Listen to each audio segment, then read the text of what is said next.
watching One Cross video, and we are doing another short for our OCR shorts series. But today's is going to dip into, I guess, politics a little bit more than I normally would. But in a way, I felt like I not had to, but wanted to. And I guess the reason I felt I, in a way, not had to, but I guess I want to, is because I have had a number of conversations over the past couple days, online and offline, since on my personal Instagram, last week I shared a post about the benefits of universal basic income.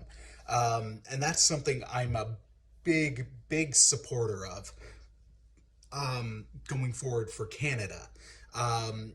And I guess I want to explain it here because, well, I want to. Why not?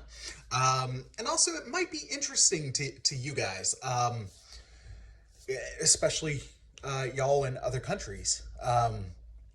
So, I didn't always think the way I do about universal basic income, but it's something I've really come around to in the past, I'd say 2 years, 2.5 years, and then COVID truly hammered it home.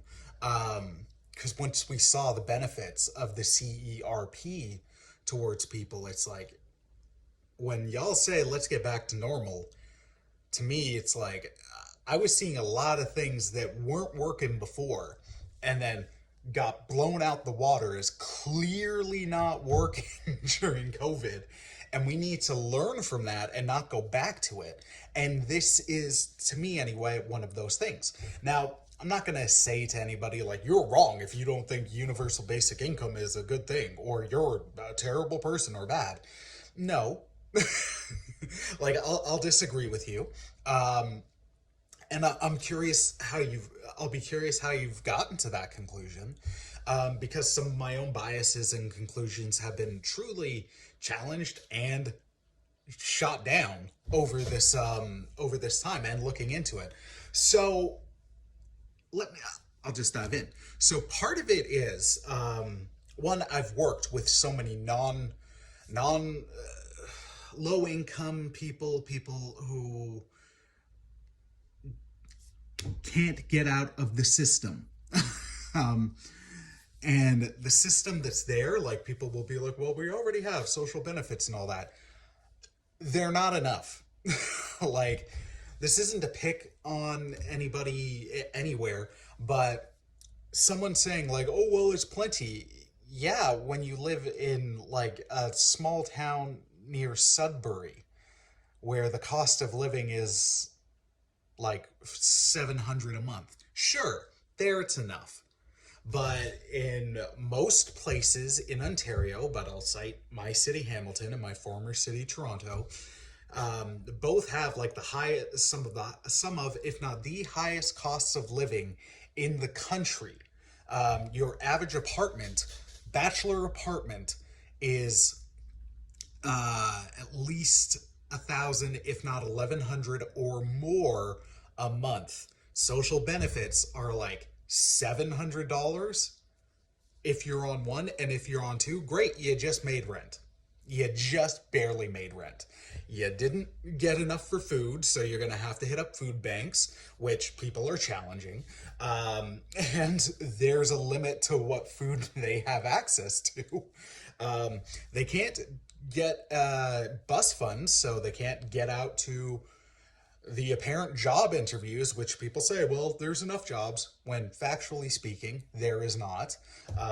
Heck, in May, Canada lost 68,000 jobs, most of which were in Ontario and Nova Scotia. How many companies, how many businesses that aren't huge conglomerates shut down over the time of COVID? And the job industries are changing. So many jobs that were entry level, like the factory jobs, the jobs that you can just get from a high school education, guess what? Most of them are gone or automated now, which, great, that makes stuff super efficient and all that, but that's also jobs. Our country, Canada, is not good at training people to where the workforce will be. And so many jobs are going to be web-based, online, and that kind of thing. And we are way behind.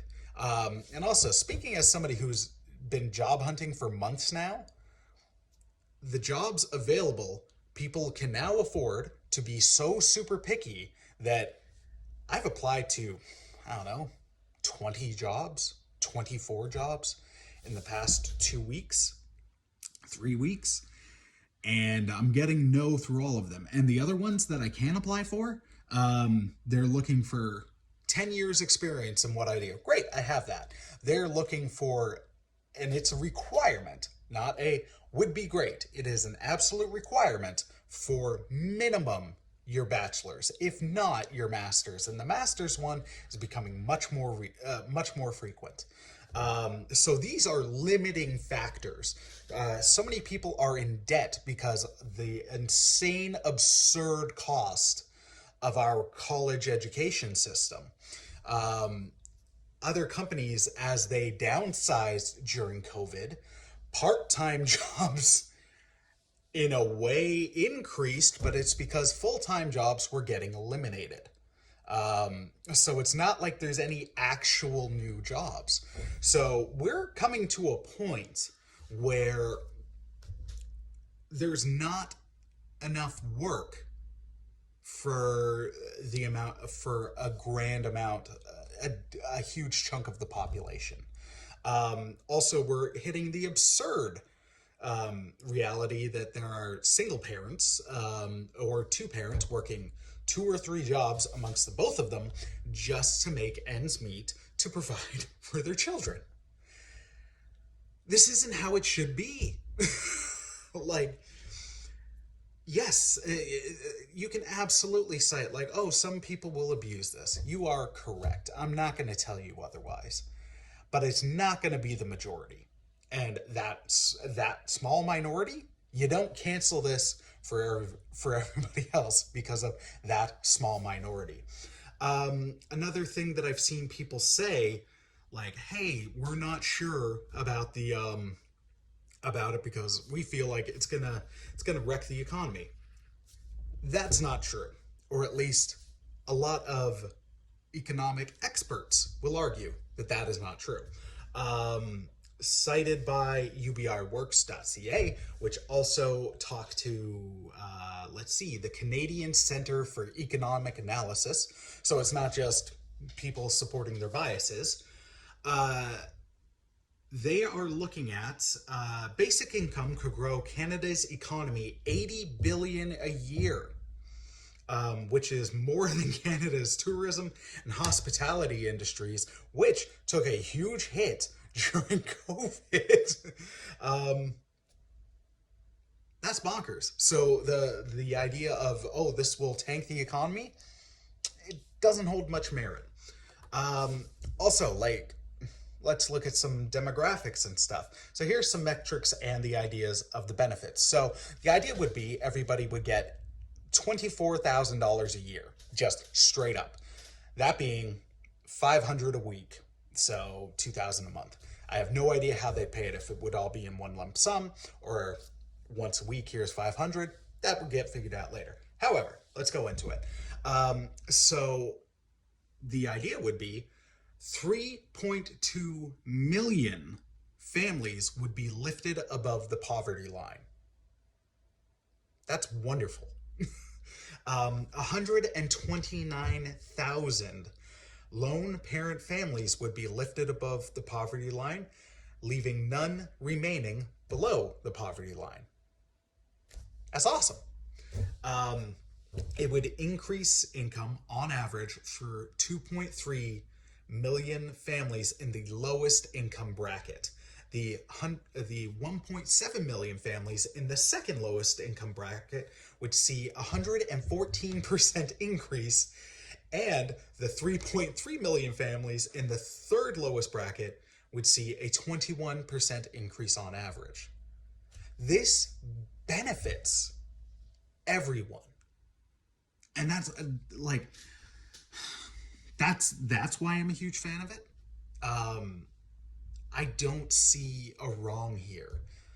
Yes, people will abuse it. And yes, there are some unknowns, but the pros greatly outweigh the cons here. Um, and it would help so many people. Now, from some other Christians I've talked to, some of their hesitancy is they'll they'll say, and I don't think it holds much merit. I'm not trying to insult you. It's just I don't see a correlation.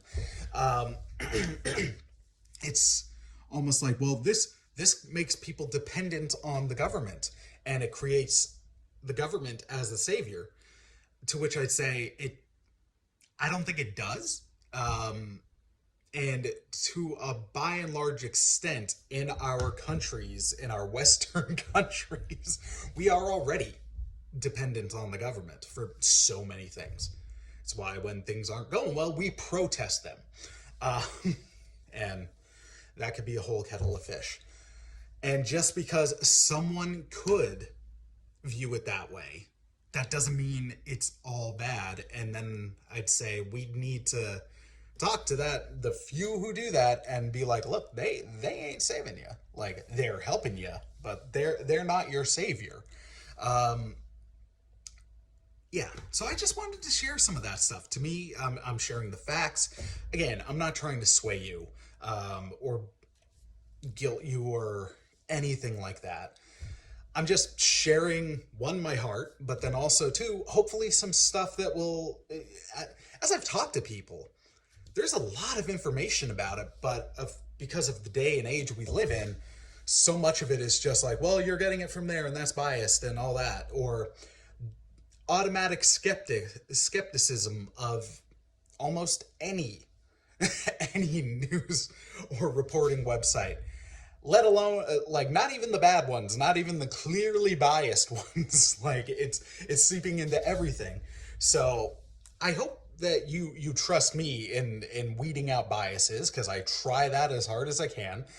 With these numbers, I deliberately looked at multiple sites to get it, and not just like one recommending, say, the Huffington Post. Um, so yeah, I wanted to share that, and why I'm becoming so passionate about it, but also why I think it would be so beneficial for Canada, and I'd argue the world, or any Western country. It would alleviate so many of these huge issues that contribute to so many other issues, micro and macro, that I don't see how it's bad. And also the worry about the economy, I could, like, even though this shows like it would work, worrying about the economy over the well-being of other people is something I don't care about. If it's like, if it's, well, the economy will take a hit, it's like, will it benefit people? Will it help? Will it help the people of Canada? It is the answer yes, then screw the economy. At least that's where I've kind of always been.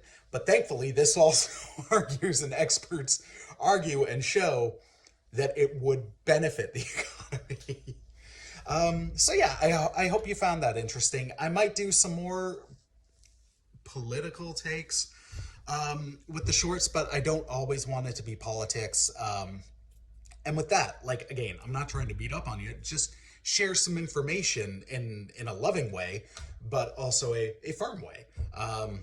And hopefully it'll get you looking into it, especially if you're against it. Like I said, I'm not trying to sway you, but I'm trying to share with you the why I think it's important, why it is, and that leads into why I just flat out say why it is important. But also why, like, just look into it yourself. And yeah, hopefully come September 20th, this is something that'll happen. We'll see. Fingers crossed. All that being said, hope you enjoyed today's episode. Thank you for checking these out. Thank you for your love and support. And God bless, my friends. Peace.